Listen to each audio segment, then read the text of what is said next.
আল্লাহ বলে, কিরে ফেরেশতারা, ঘটনা কি? এত খাবার কেন? আল্লাহ রোজা রাখছে। কি চায়? আল্লাহ ক্ষমা চায়। তো খায় না যে তৃষ্ণার, তো আল্লাহ আপনার ভয়। আমারা দেখছে না, আল্লাহ আপনারা দেখে নাই। জান্নাত দেখে নাই, আমার জাহান্নাম দেখেছে আল্লাহ কিন্তু জানে। তারপর ফেরেশতাদের মুখ থেকে বের করা হবে। সুবহানাল্লাহ পড়ে। আমার জাহান্নাম দেখেছি কিনা বলো। ফেরেশতারা বলে, না জাহান্নাম দেখে নাই। আমার জান্নাত দেখেছে কিনা বলো। জান্নাতও দেখে নাই, কিছুই দেখে নাই, আপনারও দেখে নাই। আল্লাহ এবার খুশি হয়ে যাবে। আমার খুশির জন্য আমার ভয়ে তৃষ্ণার্ত ক্ষুধার্ত সামনে খাবার হাত বাড়ালেই খেতে পারে, গ্লাসটা তুললেই পান করতে পারে, আমার ভয়ে খায় না। আমার ক্ষমা চায়, আমার কাছে ক্ষমা প্রার্থনা করে।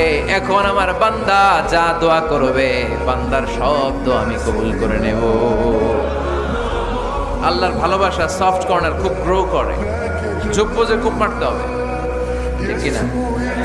সময় মতো কাজ করতে হবে। সময়ের 1 ফোঁট, অসময়ের 10 ফোঁট। সময় মতো 1 ফোঁটা দিলে যেই লাভ, অসময়ে 10 ফোঁটা দিলে ওই লাভ হবে না। সময় মতো কাজ করতে হবে। ইফতারের আগ মুহূর্তে দোয়া করবে।